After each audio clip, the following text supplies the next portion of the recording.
Episode number 7, heart health. Did you know nearly 1 in 2 adults in the US have some form of cardiovascular disease? That's not just a number, that's a warning sign. And for you say, hey, I'm not old, I feel fine. Did you know that when it comes to the heart, there's early signs that pop up that we usually ignore until it's too late? This episode is called Heart Check, Life Check for a reason, because small, smart habits today can prevent massive heart issues tomorrow. This is one of those episodes that you feel the tone is a little different, not to scare you, but again, we've been taught that heart issues are usually just for overweight or older people, but that's not the case. Heart issues come from poor dieting, poor movement, stress, loneliness, depression, heartbreak, and just a lack of not belonging. Let's get right into it. So, we're going to dive into the silent signs your heart may be struggling, what your heart actually does beyond just pumping blood, and 7 daily habits, the Healthyish way, that could literally save your life. We'll start off with some 5 red flags that your heart may be struggling, your heart health may be struggling, and some things just, I just want you to pay attention to. Again, I'm still going to be me this episode. We still going to really have a good time the way our community knows how to have a good time. When I say good time, meaning knowledge is power and power is freedom. So we still going to do us. But again, I want to set the tone early on that when it comes to heart health, this is for everybody. Stop thinking this is just for one group or the other group. This is for everybody. Now, before I get into that, I'll tell you who I am. What's up, world? Nutrition and wellness guy here, Chef D, your Healthyish coach. And today's episode is not just personal and powerful, but it's packed with life-saving tips. We're talking all about your heart, how to care for it, how to listen to it, and how to love it before something goes wrong. You don't have to be a cardiologist to protect your heart, but you do need awareness. This episode will hopefully give you that. Disclaimer: this podcast is for educational purposes only. I'm not a doctor. I'm a nutritionist. I'm a personal trainer. I'm a behavior change specialist with specialties in nutrition, personal training, and behavior change. That's where I'm at. So I'm here to help you build healthish habits that support a strong, resilient heart. Getting right into it. 5 red flags your heart might be struggling. Flag number 1, shortness of breath from basic activities. Now, if the stairs, light workouts, or walking across a parking lot leave you out of breath, your heart might not be pumping efficiently, and it's something that you probably want to check out. This is also, shortness of breath, where you're trying to tie your shoe, or you went to the car and came right back, or you're rushing at an airport, or any of the things that are like daily functions, and you find yourself getting winded pretty easily, or you find yourself getting dizzy from time to time. These are some indicators that your heart might be trying to get your attention because there's something going on with the circulation and something going on with the pumping. You might want to get that checked out. Number 2, flag number 2, red flag number 2, swollen feet or swollen ankles. Now, poor heart circulation can cause fluid to back up in your lower body. If your shoes feel tight by nighttime, that could be a red flag. When you are feeling certain parts of your body swelling up, let's say you go for a walk and you're feeling your fingertips starting to swell up. If you're feeling your joints starting to swell up, that's not always just a hydration thing. That can also be a circulation thing, a heart thing. You might want to get that checked out. Flag number 3, frequent fatigue with no clear sign, meaning that you didn't just finish working out. You didn't just finish having an argument. I don't know what makes you people tired, what makes us tired, but you're having some type of fatigue And you can't understand why. You got your sleep, you actually had your caffeine shot for the day, you even probably worked out, but you still have fatigue. Um, Even with those things, you're still exhausted. That might be poor blood flow or low oxygen delivery. And you might want to figure out what's going on with your heart health. Flag number 4. This is one of those ones: irregular heartbeat or palpitations. So fluttering, skipped beats, fast thumps, and when it's not even from something, it's just irregular. It could be stress, but it could also be your heart waving a red flag. So there's watches and there's fitness devices that are monitoring. They even got rings that can monitor your heart function. So sometimes you'll know when there's an irregular heartbeat. And these devices are actually getting pretty smart with, sensing when things are happening. But hey, if you don't have one, don't go wasting your money if you feel you won't need it.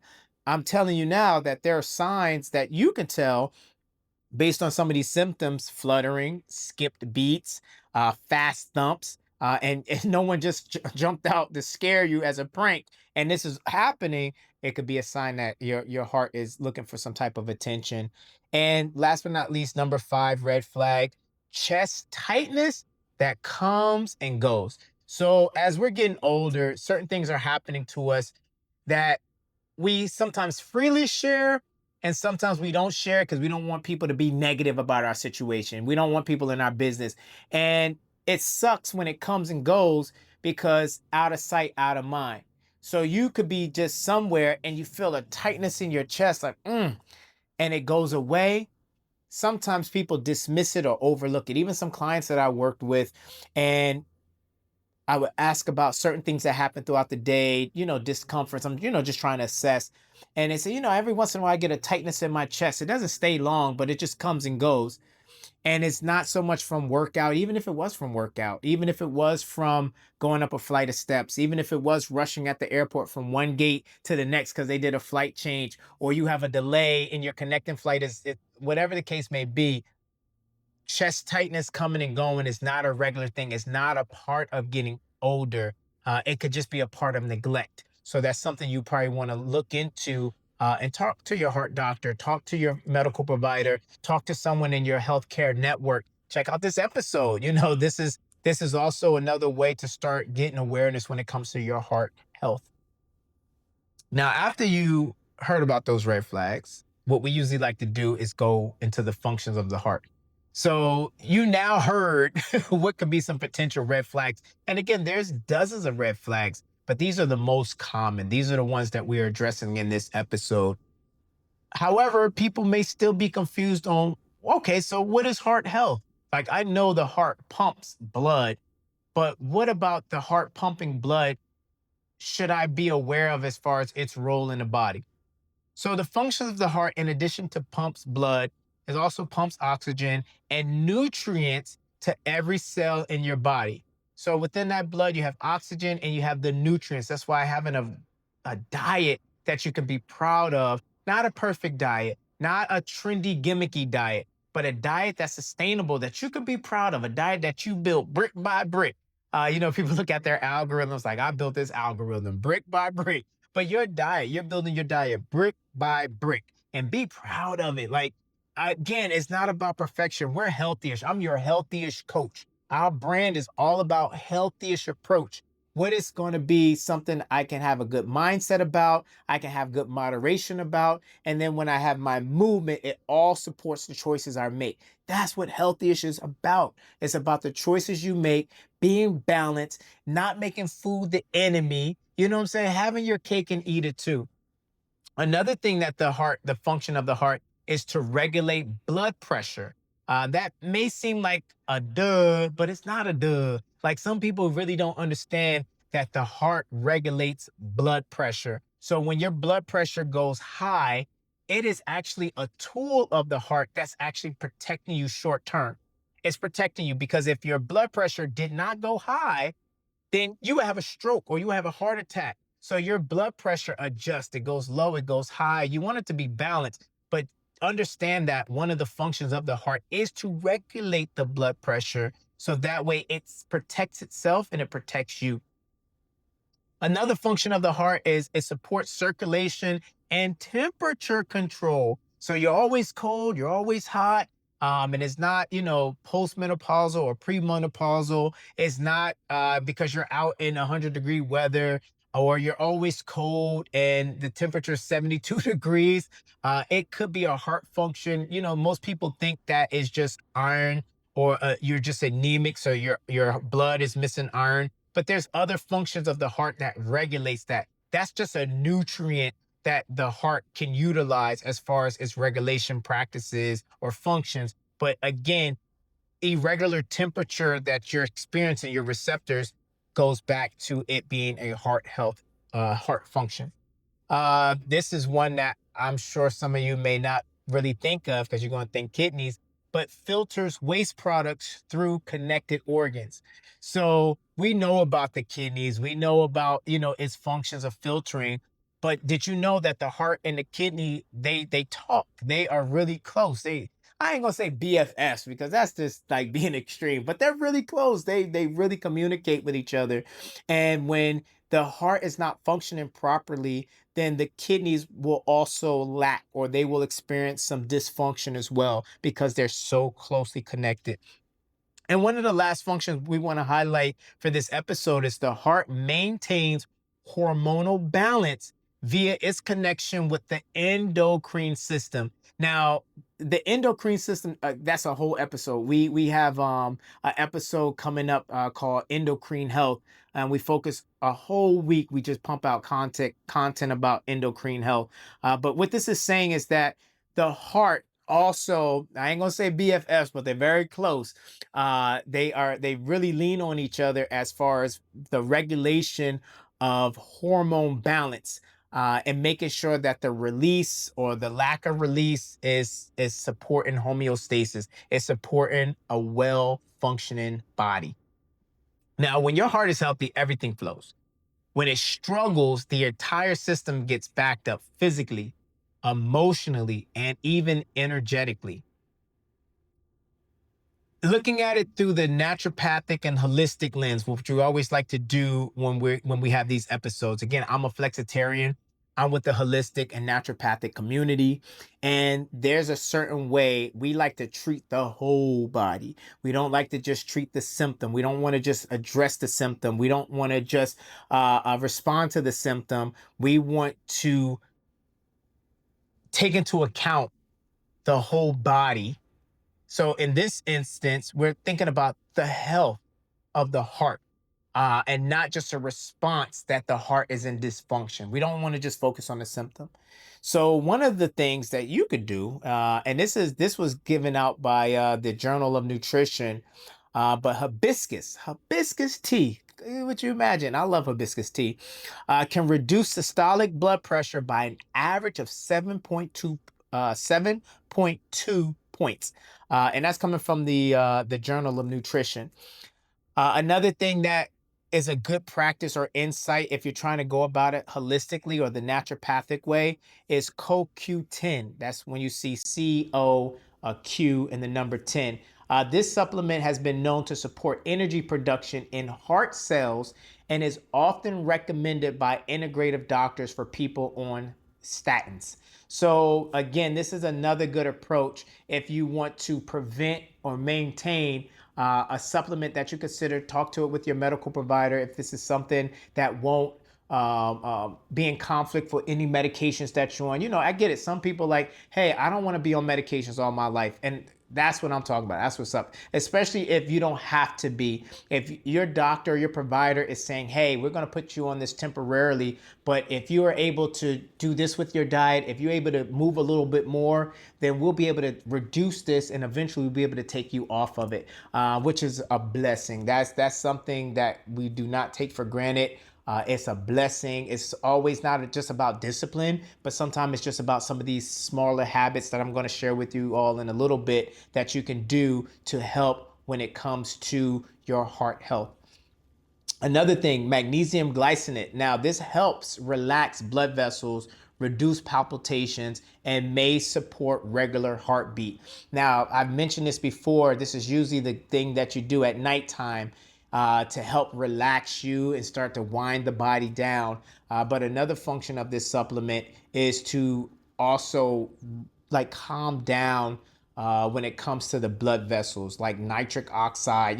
That's boosting you, getting ready for your workout. But when it's time to go to bed, when it's time to rest, when it's time to sleep, you want to start encouraging the system to start, relaxing, calming down. And this is a great, especially for overthinkers like myself sometimes, who always got, all right, I'm working on this, I'm doing this, I gotta travel, I gotta do this.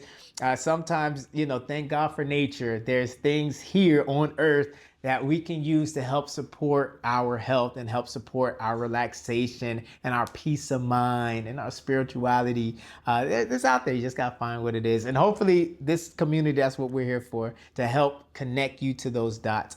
And then another one, the fourth thing on my little list here is acupressure and reflexology. So these traditional practices stimulate circulation and help regular heart rhythm and blood pressure. Again, some people don't like the acupressure or acupuncture. You get scared because you don't want the little needle situation in you. So do acupressure or reflexology, like a massage, but it's a more intentional massage by a specialist who understands how the nerve endings run throughout the body. They understand how the arteries flow. They understand your chi, QI, or yeah, they understand how things flow, and they are able to manipulate or are able to encourage that circulation. So don't cancel that out. I know you hear people say, "Oh, I'm not with all that hippie weird stuff." No, it's not hippie. It's not weird. A lot of that stuff is proven by science. It's backed by research. And again, it's a great practice to help get your heart health back on track. And the last one, and this is one that I think when it comes to heart health, it's not mentioned because it's the one thing that is intangible, and it's emotional balance. So many holistic practitioners highlight the connection between emotional heartbreak and physical heart tension.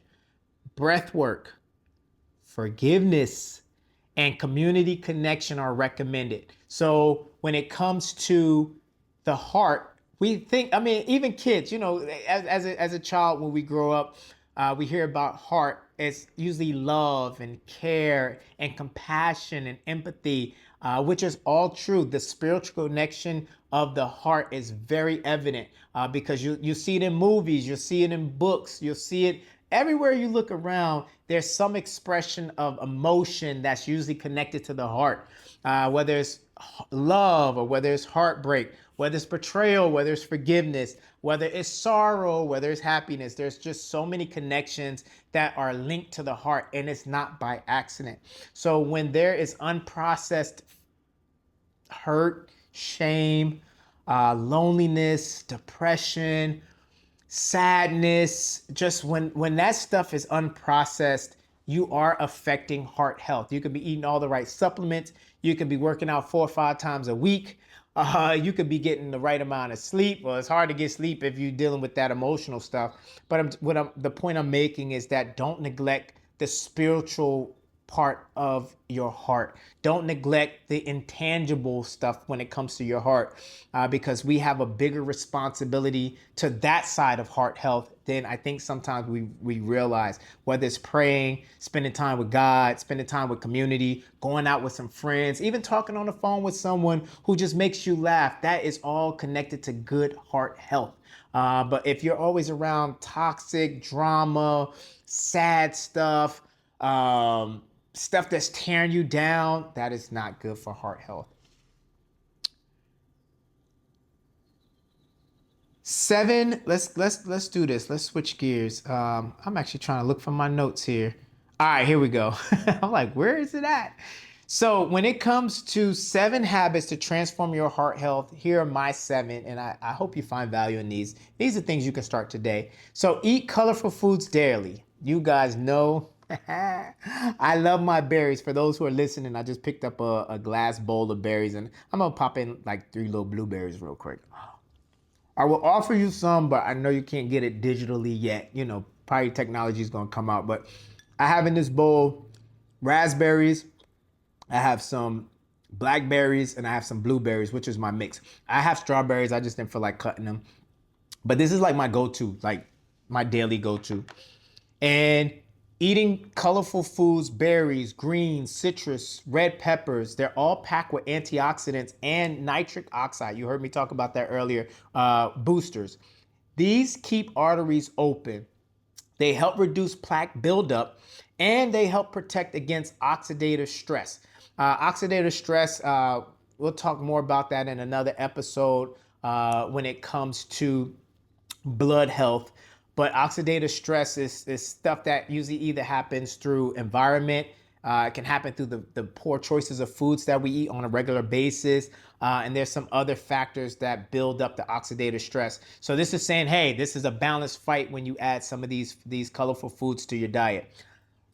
Number two, walk for 20 minutes a day. You don't have to walk for an hour. I mean, if you do, that's great. Some people don't have that kind of time. You don't have to walk for, 45 minutes. If you do, some people don't have that kind of time. But just walking 20 minutes a day, walking improves your resting heart rate, something we don't talk about often. It also boosts your circulation and has been known to even lower your blood pressure. Plus, it's a great way to clear your mind. Going back to that spirituality, emotional, mental health component. Number three, adding omega-3 fats. So walnuts, flaxseed, chia, fatty fish like salmon, they all can help regulate heart rhythm and reduce inflammations in the arteries. This is a great way to have some fun with your diet. Now, sometimes you don't want to eat those things. I can't remember the last time I saw someone eating a bowl of walnuts. I can't remember the last time I see someone munching on flax seeds. These are some things that you can add to smoothies. You can add to your diet. I mean, to take, like, let's say, chicken breast or even a piece of fish, taking some walnuts, grind them up really small and bread them and let that be, that's amazing. In an air fryer, nice little crust on the outside, you're getting some more nutrients. So this is a way to be fun. YouTube has tons of videos when it comes to how to make these recipes using these kind of foods. So look up other foods that have omega-3 fats. Also, there's supplements out there, but you can't trust all supplements. Find a way to verify your supplement through a third party. Unfortunately, the FDA doesn't evaluate the claims on these supplements. It's an industry that's really not regulated. The only time they really get involved is if there's claims of fraud or sickness, and then that's when the investigation goes. But the products you see on the shelf, for the most part, unless they have a third party kind of backing what they're saying is true, to be honest with you, some of those they're empty. I hate to say it to you. Don't cancel me, don't come for me. But some of the vitamins on the shelf are empty, or there's a low bioavailability to them. And I'll say allegedly, so that way the big companies who are doing it wrong, I don't hurt their feelings too badly. Number four, 7 daily habits. Lower sodium without losing flavor. So you got a lot of different taste buds we learned about in school. So you using lemon juice and garlic and different herbs and spice instead of just using salt. Shout out to Lowry's. I know we grew up on our Lowry's, but there's just so many other choices out there that you can use. Shout out to Aunt Tab. She got her seasoning with McCormick. I'ma forever be supportive. Sometimes y'all drag her, sometimes y'all love her. It is what it is. But over here, we're Team Tab. So if you don't like it, unsubscribe now. But I'm just saying, this is just another person in this community who have opened up our eyes when it comes to a better way of eating and living. So yeah, check out. She got a pretty good seasoning. Also, number 5. And let me just say this. So when your sodium is higher, with the processed snacks or salty sauces, sometimes the salt can be in condiments. It stiffs the arteries, and this is what raises your blood pressure. So that's why I'm saying lower your sodium or pick better types of sodium. Himalayan pink salt, Celtic salt, kosher salt. Just pick a more quality salt than just table salt, and try to stay away from processed foods, eating a lot of that, because they just use a very inferior, allegedly they use an inferior salt. But if you know, you know. Number 5, breathe deeply once an hour. So just 3 deep breaths can reset your nervous system. Inhale for 4. Hold on, let's do it together. Hold for 4. Exhale for 6. 1, 2, 3, 4, 5, 6. I think I should do like a little meditation thing too.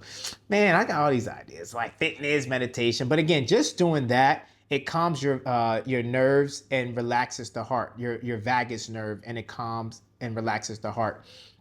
Number 6 out of these 7 habits to transform your heart health the healthiest way, try to get your 7 to 9 hours consistently. Yeah, there's things called sleep depth, and people feel like, hey, I'll just catch up on the weekend, or I'll just catch up when I'm on vacation. I'll sleep when I'm dead. I hate that. I hate that. I hate that saying. No, you'll be dead before you sleep. So you sleep so you don't get dead. You want to make sure that you're consistently getting rest. If it's 7 hours, try to stick with your 7 hours. If it's 8 hours, stick with your 8 hours. If it's 9 hours, whoever you are, God bless you. That's the life. But if you get 9 hours a night, then do it consistently. If you're doing 4 hours one night, 9 hours the next night, 5 hours the next night, 8 hours the next night, 3 hours the next night, that really is tearing you down and it's not good for your heart health and actually some of the other organs. Now, I understand that we have situations help in life, like we're taking care of loved ones. Like you guys know, you've been following me, community. I'm taking care of my grandfather as the date of this airing. Taking care of my grandpa who has dementia. So throughout the night, he has needs. So sometimes it's not a such thing as sleeping all 8 to 9 hours.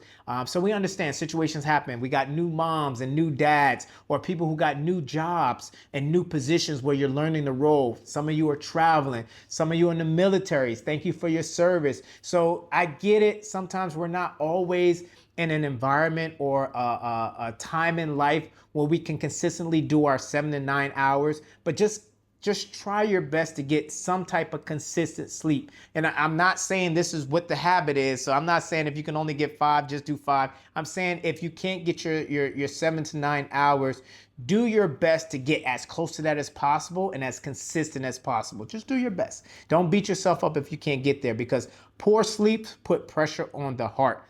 Deep, restful sleep reduces stress hormones and it supports repair. And number 7, this is this is what I like. Laugh and do what you love. So joy, joy, joy, joy, joy. Joy literally expands your arteries. This is science backed. And whether it's dancing, whether it's listening to music, your favorite album, your favorite song, your favorite playlist, or even listening to your favorite podcast, what up, y'all? Or listen to your favorite Audible, friends, or a good laugh, is to choose joy daily. This is what I like to call cardio for your soul. And it's all connected to your heart. So keep that in mind when it comes to the 7 habits. And these are things you can do right away. These are things you can start today. You can start this week. And community, like I always say, you don't have to do them all today. You don't have to do them all this week. Just little by little, step by step, it adds up. Trust me. So, hey, listen, let's get right into this Coach's Corner episode. I mean, this was amazing. I hope you find more impact as we go a little deeper with our guests when it comes to heart health, and we get to answer some of the questions you had when it comes to heart health and some of your own, individual needs or respective concerns. And I know some of your business, and sometimes you don't want to put your business out there. So we'll speak as a community to our guests, and let's get some of your questions answered, because guess what? Heart health is going to unlock a lot of other health in your life. Let's enjoy this together. All right, awesome. Wow. Welcome back. Today is an exciting time. We're having Nancy with me, Dr. Nancy Silva, who is no stranger to the podcast. Thank you so much for being back with us again as we talk about heart health. I know you're a busy Thanks. woman. You have so much going on. So we're going to get right into it. Okay. Um, Heart health. I mean, usually we hear diet, exercise, lifestyle. Do you mind just starting straight off the bat? Because I don't think people understand that diet affects heart health. Can we just get right into it with about Yeah, diet and heart health? absolutely. I think what's interesting about diet and heart health, and what most people don't know, is that a big driver of heart disease is actually the intake of refined carbohydrates and sugar. Oh, So, yeah, most people think about fats, right? When they think about heart yeah, disease, they're like, oh, I've got to avoid the bad fat, eat the good fat, right? And that's an yeah. important piece, and we can talk about that. But a huge driver behind heart disease is refined carbohydrate and sugar Wow. intake. So, when you think about it, Americans, on average, most of their diet, like 60% actually on average, is made of processed foods. That's those are the statistics now. So processed foods are rich in refined carbohydrates, right? And Mm. added sugars. So we're getting a lot of that. And what happens is it raises your triglyceride levels. Okay. So you ever have your cholesterol panel done, Yeah, right? then Your people lipid always talk about panel. A1Cs and Yeah. triglycerides, LDLs, HDLs. LDLs, Yeah. HDLs, right. So there's a big focus on the LDL portion, right? So you get your cholesterol panel or lipid panel, it's called, and you have your LDL, your HDL, and your triglycerides.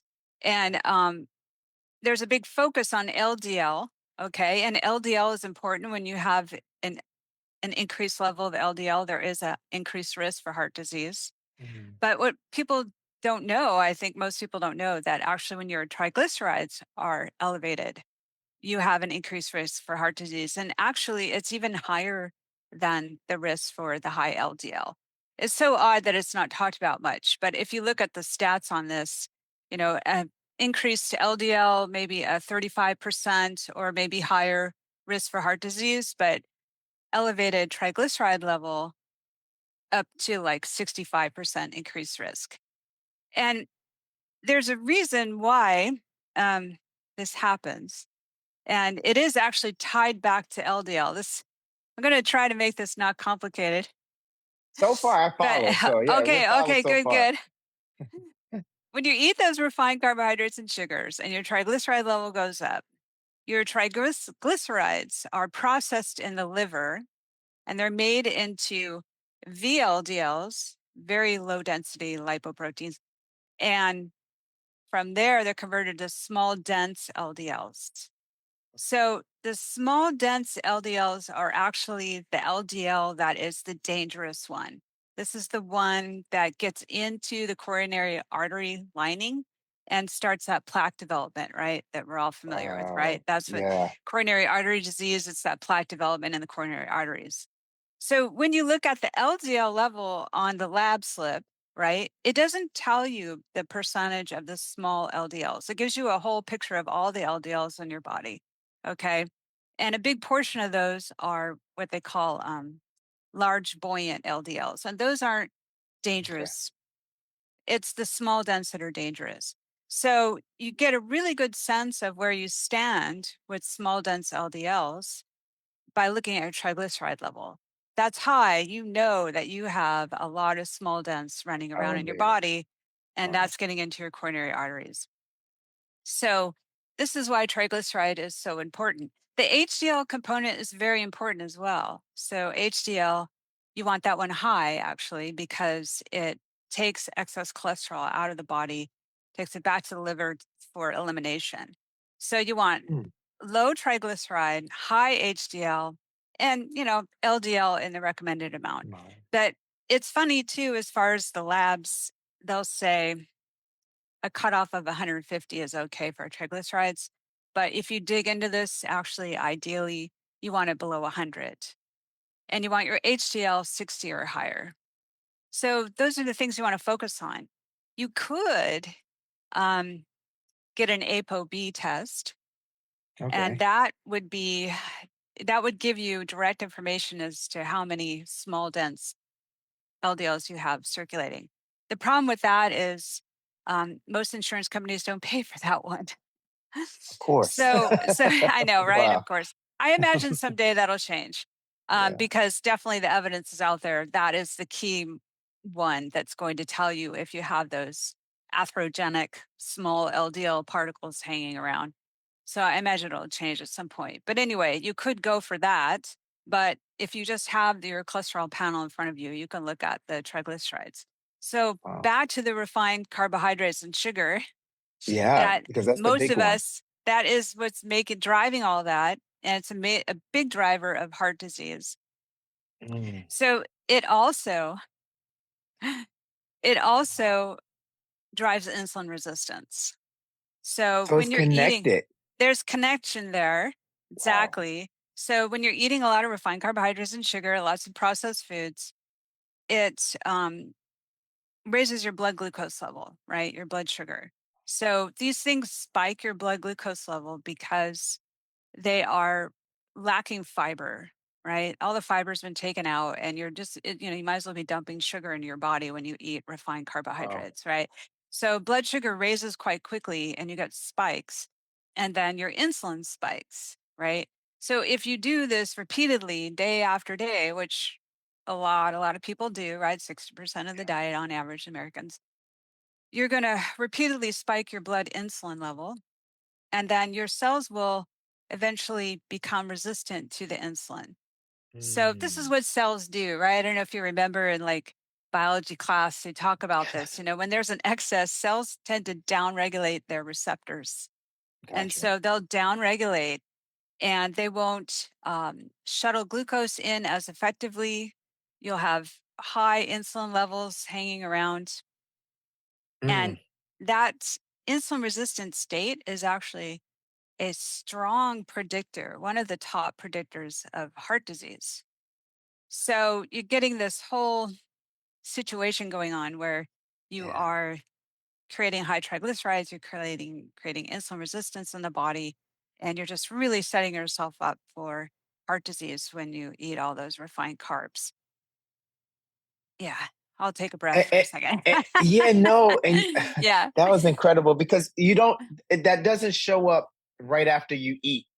That takes time. So I feel like Oh, I'm glad you sometimes said we that. feel invincible. Yeah, we like, oh, Yeah. we're Oh, I'm so okay. glad you said that. I'm so glad you said that. So the thing is about 40% of Americans are walking around insulin resistant, and the vast majority of them do not know it. Right. So you're not going to show signs and symptoms of all that until further down the road. First, you'll go into pre-diabetes, right, which is an insulin resistant state. And then you'll go into type 2. And it's not until you move into that realm, which is going to take a while, that you'll actually have symptoms, right? And by that time, you've got plaque formation, you've got all kinds of stuff going on in your body besides that. But the CDC stats on this, 1 in 3 people in America are pre diabetic, but 80% of them don't know it, right? Ooh, So we do this, right? We think I'm okay, I'm eating this diet and possibly completely unaware that it's unhealthy, or maybe some idea of it, but thinking it's not so bad and I'm fine, and look, I don't have any problems. But in reality, they're running around with this insulin resistance and the high triglycerides, and these things are going on in the body and they have no idea. wow. And do you believe some of that may be the interpretation of the lab work? Because sometimes um, you go there and there's such a big range for each of the markers. Yeah. And as long as it's not over the Yeah. marker, it could be close to the top end of the marker, but as long as it's not over the marker, people feel like, hey, I'm okay, not realizing that if you're on the top half of your marker, Yeah. it's a slow bleed. And yeah. So do you believe that has something to do with it? Oh, definitely. I think that's a great point, and I've seen this before. So the cholesterol panel comes back, your triglyceride is right, almost at 150, let's say, and the other stuff's like okay, and your doctor says, "Yeah, okay, this is fine." But in reality, you're running right in that realm of setting Yeah. up the whole situation. And the I think I mentioned already, but the lab cutoff is 150 for triglyceride, but really, ideally, you want it less than 100. So Mhm. yeah, it's tough when, the lab says this is okay and the doctor's going to interpret it that way. But in reality, if you do a little digging, that's not a good standing. So Wow. yes, definitely labs. Also, the fact that things like the ApoB isn't really widely available to people unless Yeah. you directly ask for it and you're willing to pay for it.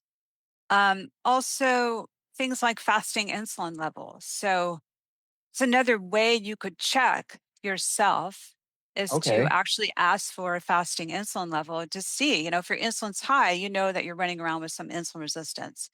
So again, with the lab value, the lab will cut off as 10, but ideally you want to be under 5. Okay. So there is some unfortunate leeway there. A lot of it has to do with oh gosh, getting into labs, but labs are based on averages. And so Yes. over time, things have changed and the population has become what a lot of people like to say out there is metabolically unhealthy.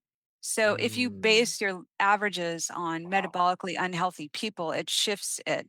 So uh, liver tests are a really good example for this. The ALT, they've shifted up to 40, but it used to be, let's say, like 30 years ago, that lab was supposed to be 25 and under, but they shifted it because of the average changing. Um, but ideally, you would want that under 25. And the reason that's important, it actually feeds back to the insulin resistance. So if you have insulin resistance in your body, you have elevated insulin levels. Insulin is a storage molecule. So yeah, it shuttles glucose into the cells, so to feed them the glucose they need. But it also shuttles energy as fat. So it'll store it as fat, and it often stores it in the visceral compartments. So here in the Yeah. abdomen, in and around the organs, and in the liver. So Mm, a good percentage of people now, again around 40%, it matches that insulin resistance number, right? Are running around with fatty liver and don't know it. yeah. Fatty liver from the storage from the excess insulin storing fat in the liver. And so that ALT, if you get that test, can give you an idea of where you stand as far as that goes as well. And again, you would Wow. want it under 25. And actually, I just remembered for African Americans, it's Hmm. 20. I don't understand the physiology on that, but if you dig into the Do a research on little that, for digging. some Yeah. reason it's lower. So, yeah. Wow. And I think that's where the genomics come in. The Mm, you do a little yes. digging, and I Yes. think that's a whole nother That's conversation. Yeah. Yeah, that is an important point though, actually. So genetics, as far as that triglyceride piece on the lab, there's about 1 in 500 people where the triglyceride level isn't really going to pick it up for you. And you really need the Mm, ApoB to see. So wow. yeah. So yeah, I Wow. know, right? Because It's you don't know if you're the 500 or not. right, exactly, Wow. right? So probably worth getting that test, spending the money, maybe checking to see how much it is first and how much you have Yeah. in the savings account. But it but really, I mean, if you go to your diet and look at that, you can influence these numbers so strongly. And it Mm, doesn't even take that long, really. If you drop the processed foods, you can bring your triglycerides down pretty quickly. wow. S- Yeah. Great segue. So we spoke about the effects of the diet. What are some foods, I mean, category of foods that are causing the inflammation that may be causing an increase that people should be either restrictive in or just kind of leave alone altogether? Yeah. So that's a great question.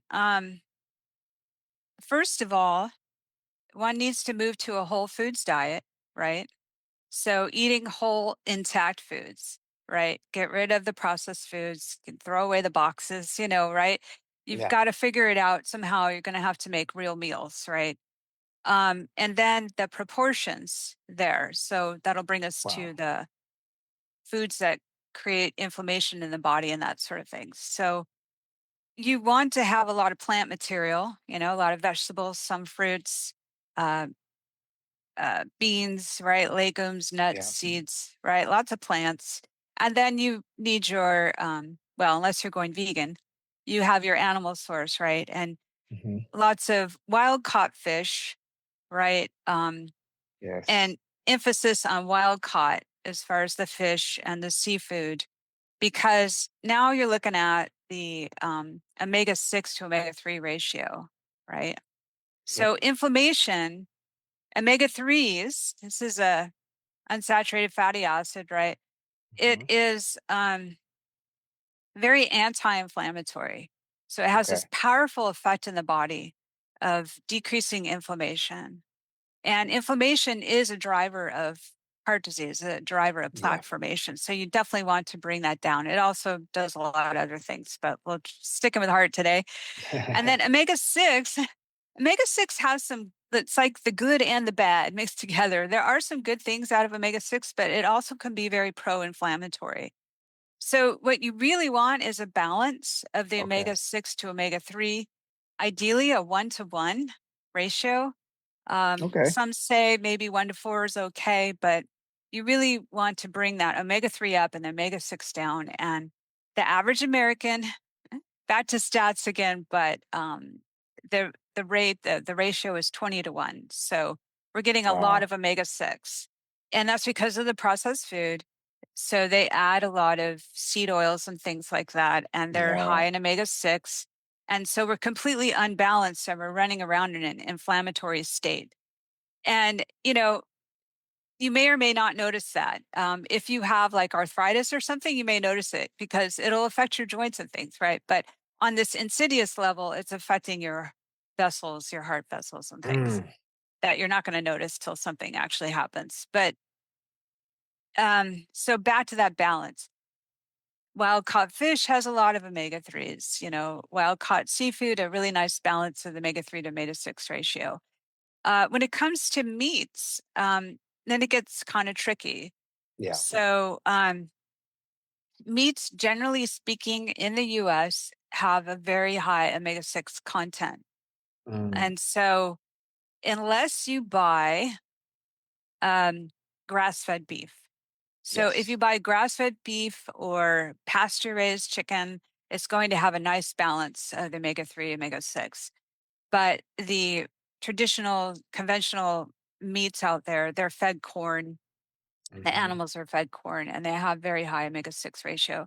So you'd either want to, if you're going to eat the regular chicken and beef, just bring that down quite a bit, or really look for that grass-fed, pasture-raised kind of meats, um, and definitely include the fish to get that Yes. real. It's this very high in omega-3.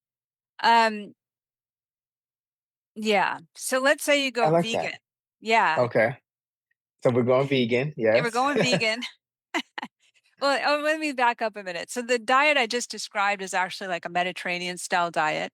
Okay. And Gotcha. The Mediterranean diet, tons of research on this. It is like the most heart healthy diet out there. All right. So if Yes, you can go indeed. for that and add some olive oil and this kind of thing, then that's great. But let's say you want to go vegan and, I don't want to eat animal products anymore. Right. Uh, it's just that's whatever for whatever reason. Okay, Mhm. you want to go vegan. So the thing about going vegan is a lot of people go vegan, but they're not truly, doing a healthy vegan. Let's say they are. Yeah. Some people call them carbitarians, right? They're Yes. they're like, yeah, I'm a vegan, and then they're grabbing all these like products off the shelf, right? That are refined carbohydrates, but there's no animal products, right? So, they're not doing themselves any favors, right, as far as that triglyceride level. So one has to think about that, be a true vegan. If you're going that route, then it's plants, right? Not Yes. refined things. And then as far as that omega-3 part, so if you get rid of the refined stuff, they're not going to get all this influx of omega-6. And you're eating your plants, and that's great. But the omega-3 part's a little tricky for vegans, and a lot of them don't know this, but Mm. there's plenty of plants, like flaxseed, let's say, rich in omega-3s. Yeah. But the problem is where you get your bang for your buck when it comes to omega-3 is the EPA and the DHA, the Okay. products, the end products of, let's say, omega-3. And when you are eating a vegetarian source of that, it's actually very little of it is actually converted to EPA and DHA. So Okay. you're not getting that bang for your buck. Um, so let's say, okay, I don't care. I'm a vegan, I'm just going to stick with my flaxseed and that's great. But you could potentially add, if you were okay with supplements, adding an algal oil. So, an oil made from algae actually is very rich in the EPA and the DHA. So Wow. it's, yeah, you don't have to convert it. It's interesting, right? And you don't hear about it very much, do you? No, not at all. But it's a great source of EPA and DHA for vegans. Okay. So if they want to add a supplement, they could do that to boost that. And then, of course, and this just a side note, the B12, of course, right, is that you get Yeah, that in a natural source from animal you sure products. do. So you got to do a B12 Wow. supplement, but that's just the side. Most of them know that, I think now, I hope. Yeah, the word is getting out. Well, thanks Yeah, to, yeah, yeah. our platform, we're getting it out Right. there. Wow. So, all right. So it's crazy how time just flies. So, in this last 2 minutes, do you mind sharing some, as you know, our community is healthyish. So, do you mind sharing some healthyish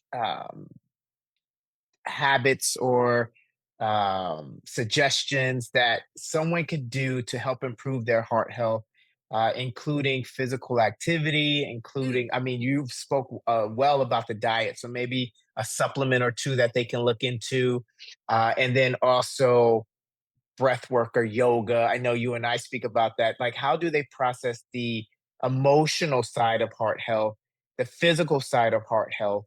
Do you mind just sharing, closes us out with that? Yeah. So I'm really glad you brought that up. Exercise is an excellent way to bring your HDL up. Mm, Omega 3s, omega 9s, they bring up your HDL as well, but exercise is a very powerful way to bring that HDL up. And so you definitely want to get your consistent exercise to bring that mm. up, as it's incredibly protective, right? So you want to do Wow. that. Yeah. And then let's see, supplements. I like omega 3, to take the actual fish oil to make sure I'm getting enough balance of that. So I would say that's a great supplement. Vitamin D is an interesting one. If you look out there, as far as population studies, Okay. um, people who are vitamin D deficient have higher rates of heart disease. Mm, So now, does that mean go run out and get a vitamin D supplement? Maybe, but the thing about vitamin D is, I always say check your levels first. Vitamin D okay. happens to be one of those vitamins that you can actually overdose on. You really Okay. can. So I've seen it. Okay. So Yeah.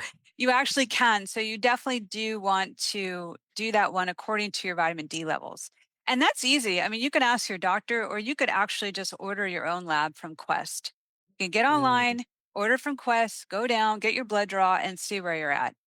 Now, as far as, again, labs and what's right, if you dig around, really the ideal would be around 50. So okay. that's where you want to be. So it just, if you decided, okay, I'm under 50, I'm going to supplement, then just start with 1,000, just Okay. bump your way up. Don't, like, go straight for the 10,000. No way, Yeah. even 5,000 maybe, but I say start with 1,000 and maybe two, and then just, yeah, see how it goes. Monitor. Yeah. Yeah.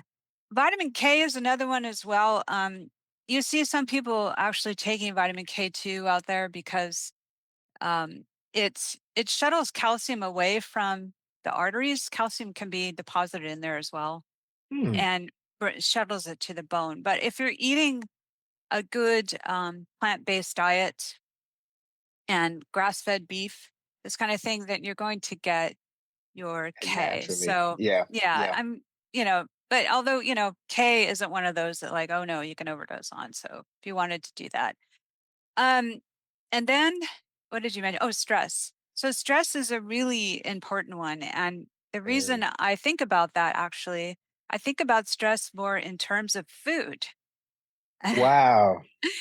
Yeah, because it all comes 100%. together. Yeah, right. So the thing is most of us are Wow. majorly stressed out, right? And food actually, especially the processed food, the way it's designed, the way it's engineered with sugars and salts and things, it stimulates the reward center of the brain. It's engineered that way. You got to understand that about these processed foods. They're engineered to get you. I'm not kidding. I'm so It's just, yeah, it's just what they're it is. they're Yeah, for sure. If yes, you it know, you is. know. Yeah, if They're you know, you engineered to know. be addictive. And so they stimulate the pleasure center of the brain that gives it that addictive quality. But Mhm. at the same time, you get a stress relief from that, right? So it makes you feel good and stress reduction, you get some stress Yeah, reduction. It also stimulates other parts of the brain involved with that. So you get a nice decrease in your stress when you reach those foods. And that's a big part of why people do. So one, they're addictive, but two, they're decreasing their stress. So how do you deal with that piece? One, you got to recognize the stress, right? And figure out yeah, how you're going to reduce it in your life. Maybe you can't, I don't know, but then you've got to at least add stress reduction techniques, right? So yeah. exercising is a great stress reduction technique, actually. So you get a twofer out of that, right? You get Two your for one. HDL up, stress down, right? So there you go. But you could add yoga, meditation, whatever works for you, but you definitely got to figure it out. Yeah, So that's going to help with reaching for those foods. And then, oh shoot, what was the other piece? Oh, what I think people need to think about is the addiction piece. yeah, So it's hard to say, yeah, I'm just going to give up ultra processed food if it's such a big part of your life. One, it's hard because of time and lack of knowledge about even how to prepare real food. That yeah, that is a serious problem out there now. We didn't people used to know how to do that. People now they go to the store, they're kind of lost. Well, what do I buy? How do I cook yep. that? So there's figuring that piece out, but there's also the recognizing that it's addictive and you're dealing with an addiction Yeah, there. So how do you deal with addiction? You've got to recognize the triggers, stress, yes. right? You've got to remove it from your environment, right? To get all that stuff out of your house. Don't think you're going to have willpower. This No, is not existent. no, I mean, I'll no. tell you what, my diet is really clean. It's not like I started, I didn't pop out of the womb that way, all right? It was a process, right? But I am really good, okay? But you put a bag of chips in my house, it's only going to be a matter of time before I'm going to wear down. I'm going to eat that bag of chips, okay? Yes, So you can't expect that you'll have willpower. You have to get that stuff out of your house and put some kind of healthy substitute there. So when you do feel snacky, you can reach for that instead, nuts or yes. whatever it is. Um, so okay, removing triggers, getting it out of your Wow. house, getting it out of your environment. And even and this is terrible, but just like with other addictions, if you put yourself in the environment of that, you're gonna have a hard time getting out of it, right? So if all your friends and all your family's all eating Yep. the stuff and you go, you hang out with them a lot.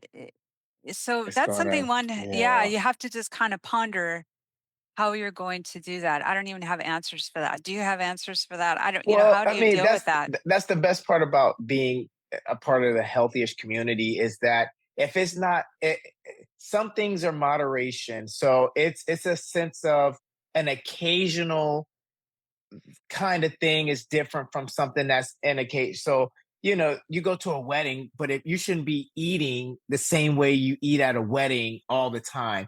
You're Right. going on vacation. Hmm. Your body should be like, okay, this is not normal. And when you literally get to a place like you're saying, doctor, you didn't come out the womb that way, but you started to train your palate and your appetite. Yeah. So after you get to a certain point, I know for me, I don't do caffeine, alcohol, pork, and each year I do something that I know will better serve me.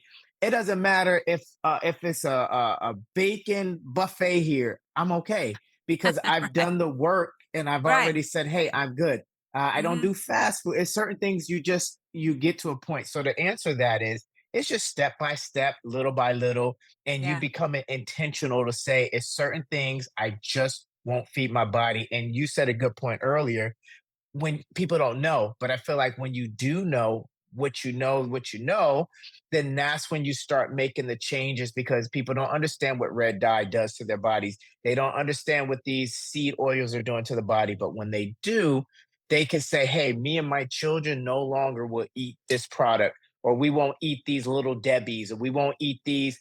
Shout out to little Debbie. I guess you guys, I don't, I don't want any problems. But you start looking at these things where moms and dads say, hey, we can bake bread, we can make sweets, we can bake this, we can do that. So man, we're out of time. I Oh like my that. goodness, I feel like, all right, so this was good. And I feel like what might have to happen is a part two of this. I mean, because there's so much more we touched the surface. But I'm sure this community would love for us to come back and really you to talk even more about certain other aspects of heart. But we'll schedule that down the road. But I just want to say thank you so much for being here. Do you mind sharing your Instagram handle and a way that people can just get in contact with you if they want to know more? Yeah. I'm on Instagram. My handle is how to age better. Okay. And, or you could probably just find me under my name, Nancy Silva, ND. Yeah. ND. Yeah. Awesome. Wow, I love it. Hey, and remember, health is wealth, and we're just here to make sure you're getting paid. Until next time, yum on. Nancy, thank you so much. Oh my Thank God, you. another great episode.